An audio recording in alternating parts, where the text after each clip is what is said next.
Welcome on into the Command Center podcast. I'm Logan Paulson here with Fred Smoot and Santana Moss. And guys, happy birthday. Hey, happy birthday to y'all. Happy birthday. Happy birthday to this podcast. It's been 1 year since we've done it. Yep. And I don't know, man. It just like, it doesn't, by. it did fly by. And this is one of the funnest shows we do because we just sit here and talk the whole time. But I thought it'd be a good idea just to kind of say, hey, what are your favorite memories from the last year doing this show? All the ups, all the downs. You know, boy bands don't usually last this long. You know, usually me as Timberlake, I usually leave at this time. You're Justin Timberlake in this? What? You know, Timberlake usually break off. You're Beyonce. How can I keep toting Tito? I get it. I can't keep toting Tito. Oh my God. Yeah, it's true. You got to move on, make more money. So yeah. All right, Jermaine. So for me, my best memory this year was beating Fred in basketball. Oh my God. Just the build up, the setup, the lack of conditioning, the whole thing. I was in no shape, but guess what? When you beat me that day, one ab has started to show up each month after that. I purchased a bike. Like, you changed my life that day. You know, I was just drifting for a while. Like, I don't care about working still waiting out. to see that bike too. Yeah. Get Get it. He ain't send us no picture. He ain't give us one of them little. They say real bikers don't do that. Hey, I'm riding. All I'm saying is that day humbled me. Yeah. And plus, I don't see how. and you so rough, dude. You're like, sometimes people don't know how strong you are. Yeah, Why? man. Because, listen, Paul dog, Bunyan. you was literally backing me down. And I was like, I can't stop him from moving. I was impressed by how long your arms were, quite honestly. Like, I felt very strong, but like I was like, damn, Fred's arms are really long. And reach. That was always my I know. advantage, man. And you don't remember your measurement, do you? No, it was very long. It'd be cool if we could look that up somewhere, figure that out. I think my funnest memory, just to shed a little light on the bake-offs, man. When I gotta give it to Zach when he put all that white stuff on the damn. And Tanner was like, you know what, man, you already lost. Hey, That was pretty funny when he said that. I was Straight up. I didn't really mean to come off them like that, but I'm like, why would you do that, bro? I just You overdoing it. No. Then he got up, reached in his pocket, and pulled out a torch. Oh, that's right. The flambe or whatever. Yeah, he started flambeing. What is this dude doing? man, We're but- not in Maestros. And we all love Zach on the show, Yeah. but the one thing Zach will do is he will overdo it. Like even the cookies he made, he won the cookies, but they had like full chocolate bars in them. With like, it was like, come on, man, just make a You chocolate can chip see he cookie. sits at home and says, you know what, how can I one-up this man? Right? And then he constantly overthinks things. Yeah. But what I'm really waiting on for the future is the bowling. The bowling. Yeah. We haven't done it yet. Yeah. Now, we done did some charity bowling, Yeah. but we haven't done the bowling yet. I cannot wait to introduce y'all to Thanos. I Well, can't it's wait to- crazy to me because I don't think anyone disputed that you were like a good bowler you at any good. point, and you were just like, "We're bowling." Yeah. Like I got to show you that I'm better than you at bowling. It's and I something. was like, all right. Well, he's like, he's 0 for right now. Yeah. He didn't even win the damn. I didn't win. I did win the silver No, one. no. I know they told me I won. Didn't they vote me in? They did. They vote you won. I think Now, they're he being did nice. beat me in the field goal kicking. Yeah. Yeah. And there was sheer power again. It was sheer power. But also, I think the funny thing about that, Fred, is like you came in, people don't know this little peel behind the veil here is we came in the office and Jason was telling me that they were like, oh, can you kick a field goal? You're like 35 yarder. And then it was like, then it turned into a competition because you were so confident that you could do it. So I actually, honestly, when Jason was like, come kick a field goal, I was kind of nervous. Yeah. Because I was like, man, maybe Fred can actually kick field goals. Yeah. And so we got out there and we had to kick that 15-yarder to start. And it was just like, shank. I was like, all right, I got this one. Got it in the bag. Like, do you know? It's hard to kick a field goal. No doubt. Like people sit there. And I know. I don't know why you didn't know that. Yeah. People sit there and like turn their TV on. Is that right, Finkel? No, it's stinking. I'm telling you, kicking a field, I can only matter how that feels with 100,000 people in the stadium and that pressure Bro, that's why coming I say down on you. we think that's the easiest position on our team or on the field, and it's by far one of the most toughest. I'm talking about especially, let's think about the mental part of it. You know what I'm saying? Yeah. Think about you mentally getting focused and saying, this drive has been to end with my foot. Yeah. One way or another, it's either going to be a field goal or an extra point. And it could be 10 degrees out of it. So what is the pseudo easiest position in football? And we had to pick one to say, you know what, their job is easier than anybody. I say it's a punter. Even those guys. Nah, hell no. Ain't kicking a punt. Well, so the- When did you have to punt to win the game? I've seen plenty of I times. got a funny story. All right. So we were in Field Chicago. position? It was freezing, like you're saying. It was really cold. We were up by We're up by a touch. We're up by 2. Yeah. So we needed a punt, get him down. There was like 7 seconds left. There was like no time left at all. Yeah. Andre Roberts, I forget who he was playing for at the time. Yeah. We got out there in punt formation. They came out in punt block formation. So they brought our gunners in. Yeah. And I was like, dude, they're about to run this thing back. I knew it in my mind because I was like, I can't cover a kick to save my life, and I'm out. Why am I here? I'm out here. They're about to block our 2 best cover guys, and so we got down there, and I'm the first one down there, and I'm like. You just whiffed. I was like, this is touchdown. This is touchdown. I know it. I know. If I'm the first one down here, everyone else is getting their face blocked off, and they're about to go and scored a touchdown. We lost the game on a punt. Wow. That's crazy. That happens so few in between. Dude, I got a funny story. So I remember one of my other big claims to fame historically. You remember when Devin Hester was like rolling through and he's just running through the NFL. And I think he was about to break the record. This was 2013-10, and we were really bad on special teams. You remember that? Yeah, I remember that. And I remember we were out there, we're playing the Bears, and I was like, and it was like, if he runs this one back, he'll break the record. Yeah. And so I remember I got kind of hummed up, and then Niles missed the tackle, and he's running wide to the field, and I'm like, oh. And that was probably his slowest return. I remember watching it like, he's not even running fast. Why we can't catch this guy? And I was like, I'm going to get him. And I came over there around the corner, and there's 4 or 5 dudes right in front of him, and I was like, I am going to save the touchdown tackle. I'm going to be on Sports Center. And right when that thought entered and exited my mind, somebody came out of nowhere I didn't even see and depleted me. That's crazy. So I made Sports Center, but not for the way that I was going to make it. Hey, I had John Hall. You remember him? He used to be your kicker in New York. Hall, Then we turned to the jet skins for that year. Yeah. We brought in like 24 jets. My boy Randy Thomas, all of them. So John Hall was the only kicker I know that just constantly stayed hurt. Yeah. Like I didn't know why. We playing the game. He pulled a hamstring. Oh. Yeah, So Hall. now Derek Frost, our punter, has to kick. They can't kick. People sleep on that. has to kick field goals. They miss every one of them. Extra point. Like, I was like, you know what? I didn't really think, because I was like, if you can kick, you can kick. Yeah, it's different. No, it's totally different. One is So what's literally the toughest position then? The toughest? but the easiest. What's the easiest? Backup quarterback. No, because they don't play. Let's go with playing position. Playing position. I don't think none of them easy, bro. None of them easy, but the degrees are harder. We have to say. From a mental standpoint, Yeah. defensive end has to be the easiest one. Because it's literally just like, this is your gap, go get the quarterback. And I know that I couldn't do it because you need to be tremendously athletic. Yeah. All the biggest freaks in the NFL do that. Yeah. But that's got to be mentally one of the easiest So you ones. said that's a position more instinct than thinking. Oh, I think so. Gotta be.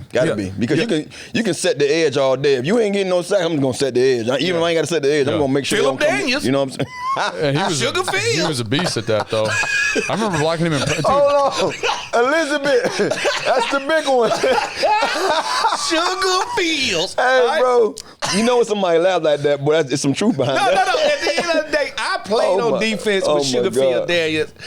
But he also was one of the biggest human beings. He was strongest. Like, I remember the first time bench the house, squat the house. I remember 700 pounds. the first time he came through the door. Yeah. I was like, I shouldn't be in the NFL. Like, that's how big he was. Phillip Daniels. I always felt like he should be a tackle. On his recovery day, do you remember this? He'd come in on an off day. So Monday after the game, he would deadlift 680, or he'd deadlift 710, squat 680, and bench 500. Yeah. That was his off day. Yeah. And when he wasn't benching 500, snitching on the team.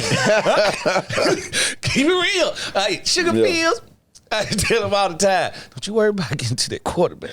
What you worry about is if they throw that screen, you need to be right there. You need to be right there waiting. So it allows me to play a little bit freer. Because Drake gonna give me my pass rush. Yeah. Griff gonna give me my pass rush from the middle. And Marcus Washington and LeVar gonna add to the pass rush. To it. But you gotta know your players to know who gonna bring what. Yeah. Phillip Daniels, man. I used to be seeing Phillip Daniels back there, this windmill and trying to get around. I'm like, damn, boy, he too big to be sitting over there playing patty kick. No, and that's why I always felt like, especially on passing down, like they should move him inside. Yeah. Because I feel like now, I just feel like a lot of times too, you gotta think. Well, now he would play. Speaking of that, we played a lot of guys out of place. Like we had defenses that didn't fit the guys we had. So that probably could have been one of the things. That he was just too big to see him not be able to like dominate, because he dominated earlier in his career. You know what I mean? So is fullback the easiest position? Hell no. Have you played fullback before? No, dude. Fullback is like a come to Jesus moment. Imagine every play, every hit being the hardest hit you've ever taken. Yeah. Like that's what fullback is. And so it might be mentally very easy, but you have to be a little messed up. So you're an MMA fighter if you're a fullback. Dude, I remember there was, I think I told you this stuff. I told you this story before? Yeah, I heard most of them. So when I was in San Fran, there was a rash of people in goal line situations on lead, which is a great goal line run, of fullbacks getting knocked unconscious. Yeah. So Kyle Juszczyk got knocked unconscious. Yeah. So I was like, oh, that's too bad. He's a really good football player. He's a mismatch guy for us. They're like, who can we put at fullback that we don't care if they get knocked unconscious? Logan. And I'm not kidding. Kyle was like this at the meeting, and he just was like, and I was like not looking at him. I was like looking over here. Yeah. And then I was like, he was like, look, you want to do it? And I was like, all right, I guess I'll do it. Whatever to keep this uniform. And then my coach after the meeting says, if they call lead, you're like my son. Just fall down. Don't do it. Just fall down. Make him call a different play. Put the game on. He's like, just fall on the ground. And I was like, what? And he was like, I'm not going to give you a minus. I'll say it was my fault. Just fall. I don't want you getting hurt. And to be a fullback in the NFL. Yeah. Like construction work. You have to. Yeah. You are just who's that guy for the Detroit Lions? Mike Schlereth or whatever. Mike Schlesinger or whatever. Schlesinger. Yeah, whatever his name was. He would dent. I heard this from the equipment guy there. Yeah. Would dent 5 face masks unusable every game. Could you imagine hitting someone with your face? Could you imagine me hitting? Like, I was a tackler. It's a difference between a hitter and a tackler. Corey Schlesinger, that was the name. That's why, man. Football just a tough sport, man. I don't care who you are. When it comes to it, man, it's no position. I don't think that's just easy. I mean, it's either mentally or physically. Receiver's pretty easy. Hell no. Bro. Shit, I'm just getting over some of the stress I had. All right. So, best memories, those are good. Okay, so I think the next thing is, what do we want to do next? Right? I think there was some talk about us doing a live show. I don't know. Would people come? Wait, leave a comment. Yeah. Would you come and watch us do this live? We literally just sit in a room with microphones and make fun of each other. Just say if we was at the casino at the sports bar, at the sports team, and they'll come live with us. Like an auditorium. And just let them know when we go live, it'd be nice to have a guest with us. Yeah. Because that's what normally gets them even more. And they'll go Q&A with us. They can go questions. They can ask us whatever they want. Live is what it's at. I did once, I had my own individual podcast back in 2017, 18, and we did it live. We didn't know what we was doing, and we just did it right here at One Loud, and people showed up at Matchbox. It was a lot of folks, you know, and then most of my fans showed up. Yeah, so you came up, and B. Mitch, everybody came. So, live is where it's at, and then for us to have the kind of following that we have in this short span of time, just to say, hey, we reached that mark. It's a whole year now. We at that year date. I know these fans would want to show up. It's somebody want to see you in person, or I know for a fact. Yeah, because they want to tell you how bad you treat them. That young lady want to see you in person. Like, why are you picking on Fred all the time? Why are you picking on Fred? She probably don't have a shirt made. Why are you picking on Fred? Well, I'm glad you said shirts, because we could also make shirts. Yeah. If you say, merch. Don't pick on Fred, or like that hawk outside. I'm getting better at saying it. That was pretty good. That was pretty good. And then maybe a picture with Fred's face on it.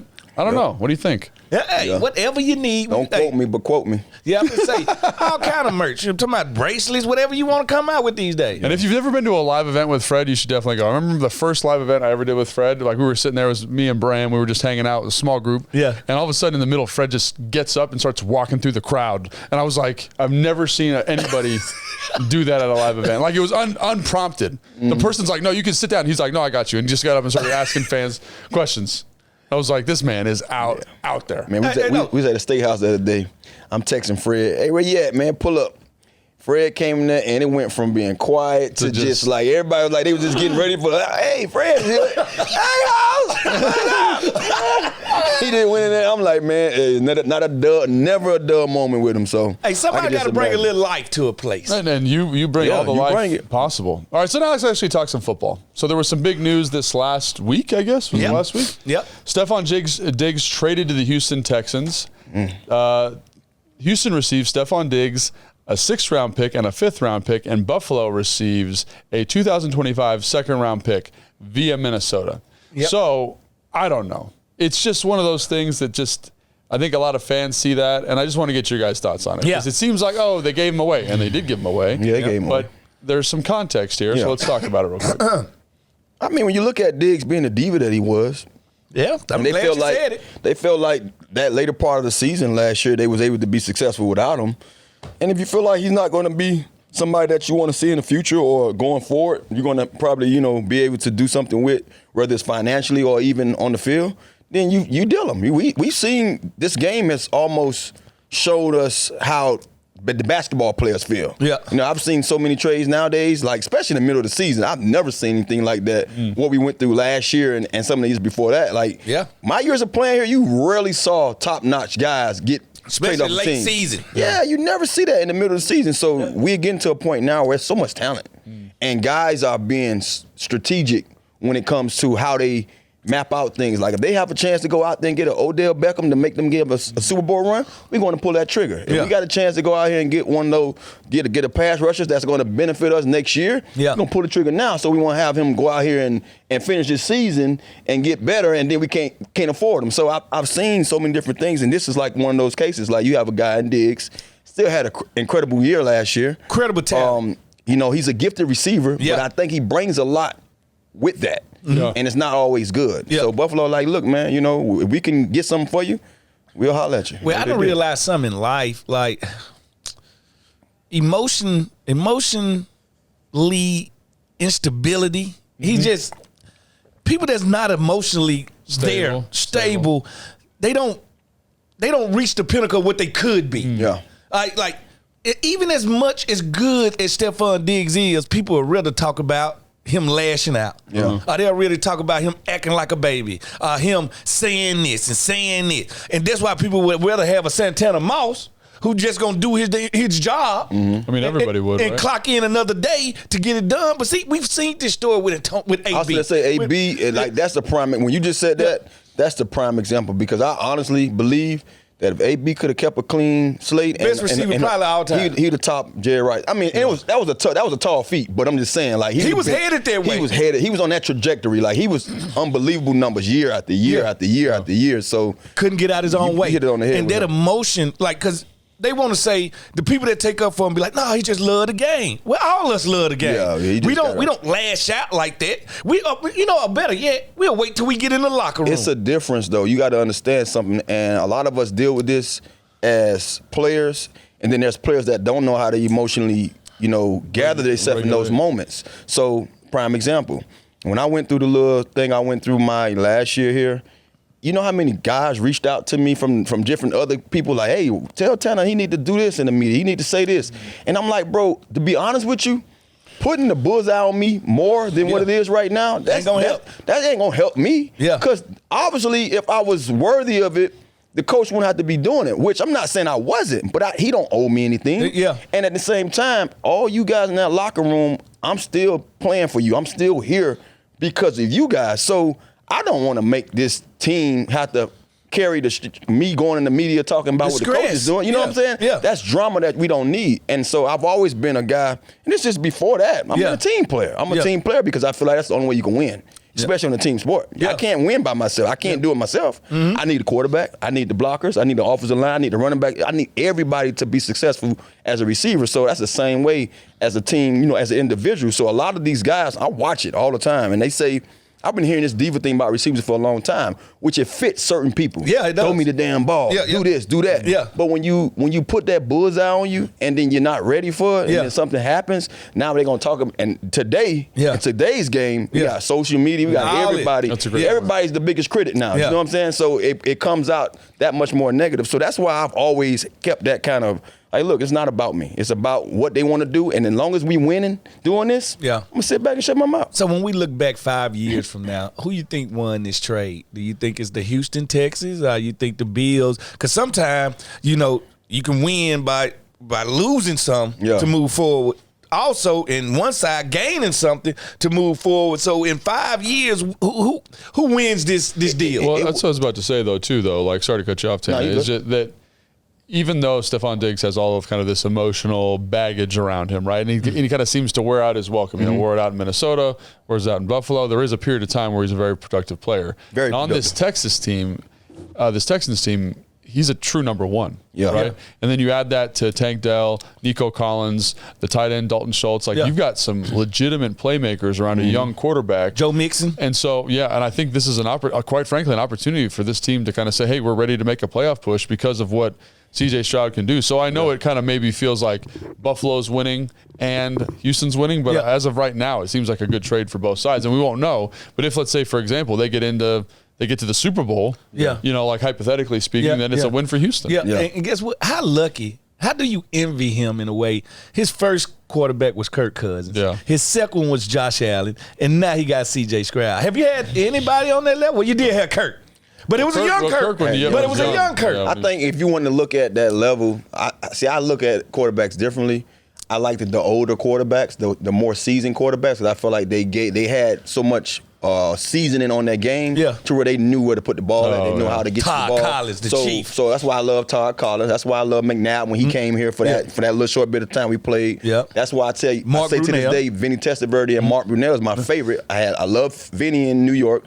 Chad was good too, but I had success out the gate with Vinny. You know what I'm saying? And here, Mark Brunell. Like those guys, when I look at today's game, I care less about how young you are. I just want to see you know football. You know from looking at this blank canvas right now, when we line up in this formation, this is how they're gonna be able to stop it. And where the holes, where the weakness is gonna be. So those guys did that for me. You know what I mean? They made my game easier. When I gotta sit out there and think for you, we in trouble. And the Texans did some interesting contract stuff here, and I think this is interesting about like the receiver market. And one thing before we get to the receiver market, I want to bring this up. I think it's also interesting. I think quarterback salary is going to play a big role in this next conversation we're going to have with regards to receiver market. And so I want to just say, like, the Texans took $3.5 million of guaranteed money and gave it to Diggs for this next season. So he's going to be making $22.52 million next year, which is a lot of money. And so to me, what does this do for the receiver market? And the thing I wanted to bring up is I do think it's interesting that big-time receivers seem to be moving on from teams that have paid their quarterback a lot of money, right? Can't have both. They got to find ways to save money. So what does this trade mean? Because obviously he's making a lot of money over 1 year. What does this mean for the receiver market moving forward? Give me your intake, Fred, because I know what I want to say. I think when it comes to the receiver market, I think it's always affected by the draft. And because this draft is loaded with receivers, you're going to see people less prone to play the other guy when I can get the same production from a guy that I could have 6 years going forward. So I think the thing about it is, and you said it, if my quarterback makes $250 million, my wide receiver can't make $100 million. Like it's just math to it. Now, if I got a young quarterback, how can I protect him with a older receiver who's going to draw double coverage so he can throw backside one-on-ones and throw backside tight end matchups? So for as much as I pay this receiver, he's actually worth it. For the progression of my quarterback, so he can get to he can get to the position of a Josh Allen that I don't need a true number one wide receiver. I can get to the level of Pat Mahomes where I don't need Tyreek Hill no more. Because one, we can't afford him. Two, I can turn people into stars because my quarterback, they had the guy, but guess what? When Alex Smith was the quarterback and they still had Tyreek Hill and the rest of those guys, inserted Pat Mahomes, unstoppable offense, but he was still learning. He knew what a double team was. They wasn't double teaming Kelsey at the time. They was double teaming Tyreek. So I think that wide receiver unlocks the potential of youth by also kind of getting ran away by the quarterback with all the potential that gets paid. So the market is sky high for the guys that have proven themselves. You see everybody. I mean, like, I'm looking at some of these numbers. Guys is just putting up, mediocre seasons, and they getting close to like what the top guys in my era was getting. In my era, when I first got my first deal here, the top receivers were making $6 million a year. And then it went up, drastically from there. So by the time I was leaving, it was more like in the 12, 15, 13, you know what 14, I mean? You're getting a guy who's a third receiver making 12 now a year. You see what I'm saying? So if you look at it, it's great that they say, okay, Stefon, we're giving you this 20-something plus because you are our number one guy. You bringing money here with you from your last deal, and we're going to go ahead and grant you this other stuff. But the thing what these teams are doing, it's about their books. It's all about the books. If my quarterback is here when it comes to in my pocket, then I need to find a safe haven with these guys that's in the middle. You know what I mean? So now I'd rather go out and get some young talent. Then I don't have to pay them as much. I got youth on my side, and I still got talent. I got some guys who's capable of coming in here and being a Stefon Diggs, much younger, and going to have a higher ceiling because of now they come into a game where the quarterback is proven and he's already the money man. Yep. With a guy like Diggs going to what you just said, I mean, you hit it on the head. He's going to Houston where the quarterback is on the rookie deal. Play is here, but money is here. Yeah. So I can bring that big money receiver in because by the time I pay him, he should be out the door. Yeah. No, or we're not going to probably be paying him That's anyway. why they shrunk that deal because not because of the quarterback. They shrunk that deal to one, kind of dictate terms with him, but also Nico Collins coming up on the deal. And so they didn't want to tie their hands and say, nah, we can't even offer Nico because we playing this. The older guy, they said, nah, we're going to take that out of the what's his name. We're going to pay him, keep him on a short lease, but also have the ability to keep a guy like Nico Collins. Yeah, I mean, I totally agree. I think it's just such an interesting thing. And the receiver market for a while looked like everyone was getting paid. Everyone everywhere was getting paid. Now it does seem like there is a kind of top flight group that's going to get paid, like the top 4 or 5 guys. Chase, and then if you're not in that top flight group, you're not going to get paid the same way. You're still getting money though. No, it's crazy. Money. That's the crazy you're part the about second it. tier, and that's what we just seen. We seen last year 5 wide receivers get the same amount of money. Yeah. Terry, AJ Brown, it was like 5 of these guys. Yeah. And some of these guys kind of spiked from leaning to, I'm 1A to I'm 1B, right. But they still jumbled up right there together. So that's telling you where the comfortable spot right now for a receiver is probably like 5 years, $80 million. Yeah, I mean, it's almost like be that guy though. It's almost like too is when it comes to this, you can't even fault the receiver for just being hitting the mark at the right time. You know what I mean? It's just like with Kurt. Yeah, everybody got their panties in a bunch with Kurt. Why is he getting? Don't hate. What they giving quarterbacks of his stature? Yeah. You know what I mean? A lot of money. He deserves the money because he's he's coming in to be number one. Yeah. So we can't worry about the man pocket because he's sitting in that position to receive that. You know what I mean? And it's odd because you see a guy coming off of Achilles and you're like, wow. But we know Kurt from being a gunslinger. Round of applause for that Kirk Cousins. Because Kirk Cousins gets that bread. Hats off to you. You know, one of my favorite movie, Boys in the Hood, when Cuba Gooding Jr. come in there and start punching it out. I bet you every time Robert Griffin turned his TV on and see Kirk get paid again, he in there punching the air like, I can't believe it. Oh, my God. This dude. Oh yeah, I keep it 100. And another fun little note here before we get to our next topic is that this Stefon Diggs trade is a result of the Deshaun Watson trade. And you made me think about it when you started about Kirk, right? It's like cannon fodder from that trade that they've like parceled out and subdivided and they've gotten here. And so is that maybe like the worst trade of all time? Because think about it. From that trade, they got a starting guard, Keon Green. Yep. They got Dameon Pierce, who's a heck of a football player. They got Will Anderson Jr. Top flight pass rusher. Yeah. They got Tank Dell, who's one of the best young receivers in the game. Yeah. And Stefon Diggs, and they haven't even picked in this year's draft yet. And they still got number 1 pick in this draft. Damn. So I told you, the only trade that stinks and reeks of this type foulness is that Herschel Walker trade that started the dynasty for the Cowboys. They end up getting Woodson. I think they end up getting Michael Irvin out of that draft. I think they got like 6 starters. Didn't Emmett come in that draft too? Didn't Emmett come in the same draft? Yeah, was he the same year? Yeah. I think they got like 6 starters out of that draft, while Herschel went on the rush for like 3.5 yards.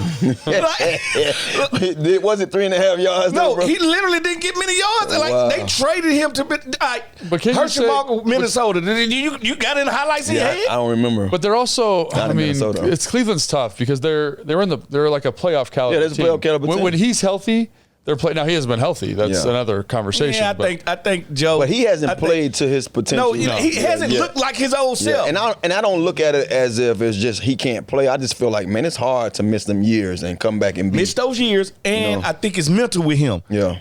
Imagine this: a quarterback used to be loved by a whole city. Yeah. And now you kind of like a pariah. That's with anybody, though. Yeah, I would say, I'm not going to be the best me when I'm uncomfortable. Yeah. So I think that was the reason. So I give him a legit reason. I can see him not being himself because he just doesn't feel like, he don't feel the love. Yeah. And I think that bothers some athletes. Some athletes don't need love. But a quarterback need love. Yeah. We know you don't need no love. Don't need no love. Come on. Fred be out there. I trade everybody. Oh, we got a caller. We got Jason. Just the guy. Yeah, Jason. yeah. Just a Herschel Walker trade. They used some of the picks that they got in that trade to get Darren Woodson, and it was Emmitt Smith. Emmitt Smith. So one Michael Irvin. Yeah, it was. No, it wasn't Irvin. Oh, it was Emmitt though. Michael came the year before. So I knew it was Emmitt. I knew it had to be Well, Emmitt. good. I'm glad we fact checked that. But the other thing, talking about Michael Appreciate Irvin, is with the receiver market. Because we took a little aside there in a kind of bad trade philosophy. Yeah. But in the importance of getting more picks, which is something we talk about in the draft all the time. And Tana mentioned this briefly, and I think it's really important, is there are so many good receivers in this draft class. I would have to imagine that that's going to affect. There's just such a saturation. Every year there's one position that just a lot of them in that draft. Because there's like, think about college offenses now. Yeah. There's like, they're full of receivers. Yeah. Mm-hmm. So everyone's going to have a couple, and it's crazy. So this year I thought it'd be a good idea. Like, just talk about the Bills real quick. Anybody that they could draft at the end of the first round that you like, and then we can talk about some later round receivers maybe for Washington potentially. Keon Coleman looked like he had a Bills jersey on 3 years ago. Why do you say that? Like, so why do you say that? Because I don't really. When I think Bills receivers, I think big, cold weather, big hands. He did go to Michigan State. Yeah, not the fastest guys, but tough like my boy Eric Moulds. Like Eric Moulds could fly, but his physique is what caught you. Yeah. When I play against Buffalo, it was Lee Evans. It was like dudes with some speed and some size. So I can see them going wide receiver in the first round and wide receiver in the second round, just because it's so deep. So when I see Keon Coleman, I think it's a little too high for Johnny Wilson from Florida State. But I can see them taking him in the third. Like them taking a big guy and a speed guy. I just see so many mixtures. AD from Texas. Yeah, I was going to say you got to do from Texas. Are you trying to replace Stefon Diggs, like that type of player? Trying to get so I think when you look at their roster right now, they have a couple of capable guys. You know, Curtis Samuel's on the roster. You know, you have some other guys that's probably not proven talent, but they obviously been in the league long enough to be, has some eyes and got some stuff on film. But I think it's hard to try to go and get that same guy because they didn't know they was going to get a Diggs. No. You know what I'm saying? Like Diggs just wasn't that. To me, I look at it like this. When you have a chance to get talent, it doesn't matter how much he looks like the last piece that was here. You see what I'm saying? As long as you got unique talent. You just want talent. So it's a bunch of guys sitting there. Yeah. You could pick your poison, really.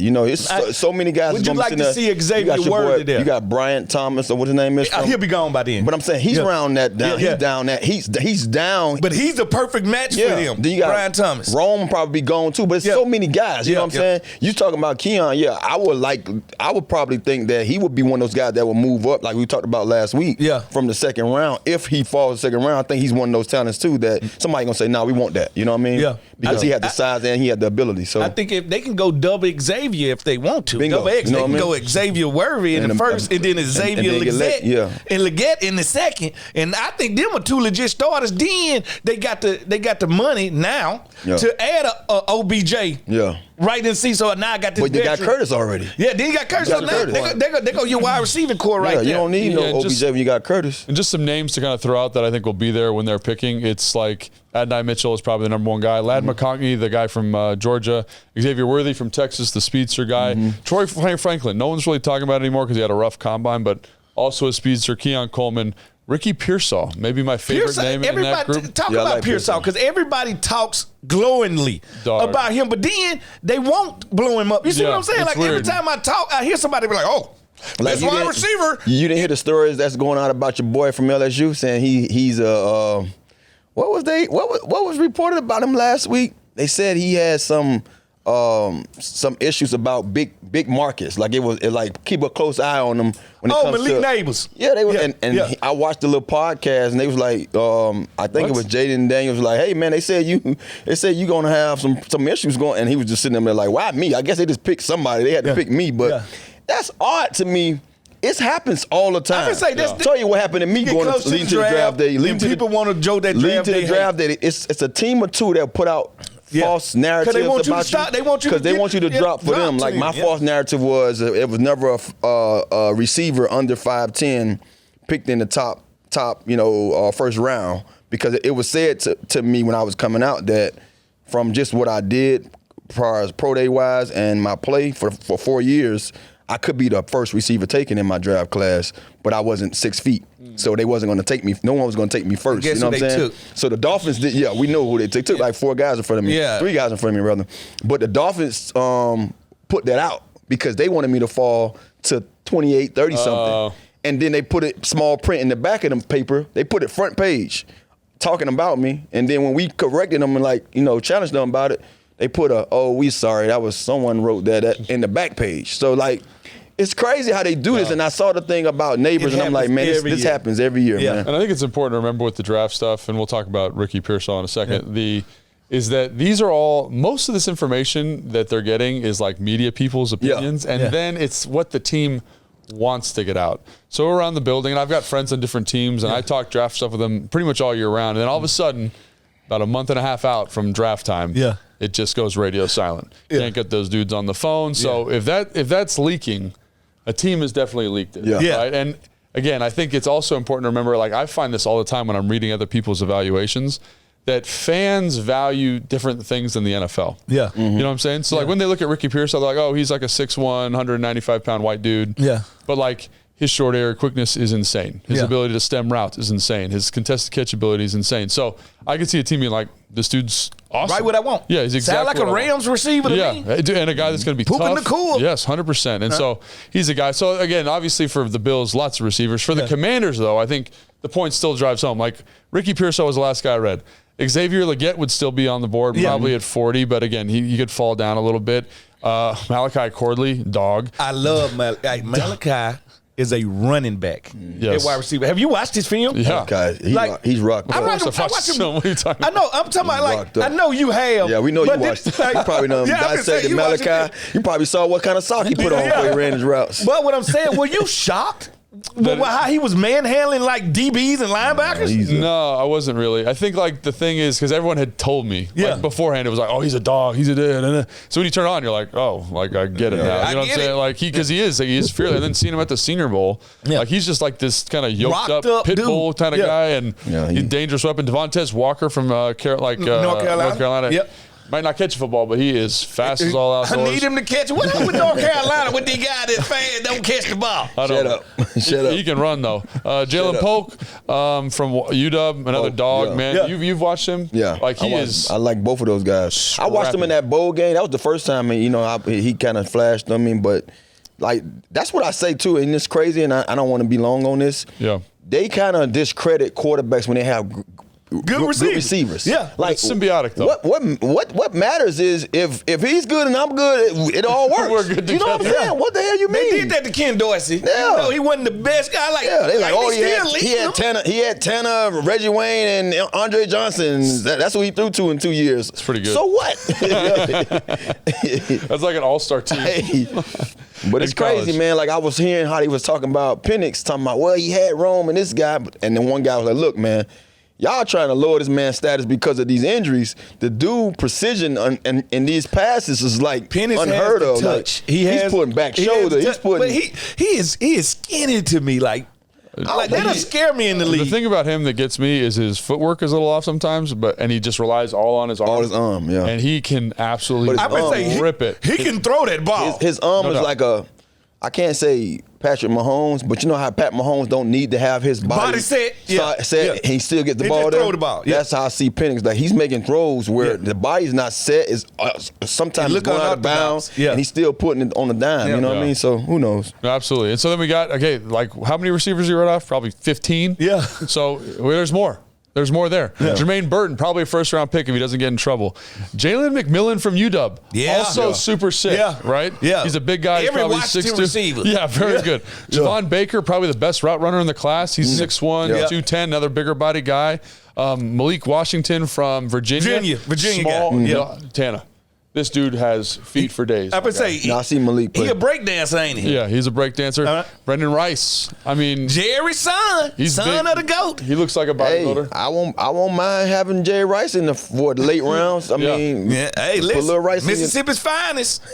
I mean, I'm just reading these names. These are all guys. Like, there's still 5 or 6 more guys I still have third-round grades on. Yeah, you still ain't saying Wilson. I know. He's the next one. Johnny Wilson, Jamari Thrash, Luke McCaffrey, Jacob Cowing, another small guy. Luke McCaffrey. I forgot about Luke. Cornelius Johnson, a big old dude from Michigan. Like, point of this. Read off about 25. Parents, stop making your son go to wide receiver class. I mean, it's too many receivers in the draft. No, it's all so receivers. Well, all the guys that used to play running back, they like, no. Or DB even. So Yeah. like, DB, you yeah. get paid.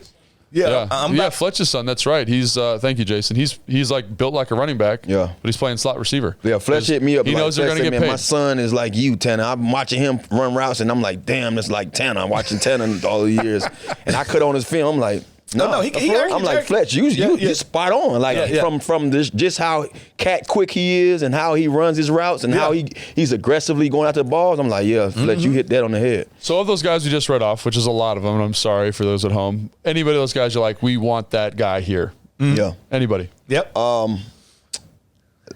Xavier Leggett. Yeah. If we could get him in the second round, if he's around at that second round pick, I'm gonna call me go on the stage. I'm going on the stage and say his name. I did it. I did it 2 years ago. No, it's time for me do it again. Time for you to do it. It's time for me to do it. Represent the 3-time Super Bowl champions, baby. America's real team. You understand me, Jerry? Get out of here. Just like you're cutting a WWE promo. With the 33rd pick of the. So you gonna be like Buddy who wore number 88 for the Cowboys when he came on stage. He went on that. Philly pick. Get that book out, you know. he went on there and talked some crap, boy. So is there anybody you're saying we gotta have? I like Leggett. You know how I feel about Leggett. Yeah, but he's like going so high. Give me another name. Lower down the list. Johnny. I'm gonna keep saying it. Johnny Wilson. Johnny Wilson. You think he won't make it to second round? No, Johnny Wilson could probably be there in the third. I'm talking about Leggett. You don't think Leggett? I think he'll make it to the second round, but I think the team will probably prioritize like a tackle or a edge rusher. But then we only 4 picks behind this. I know, but I'm just saying, like, it depends on the board. Like they might have it Leggett really right. Like the best player for that time. You know, say for instance you need a tackle. Yeah.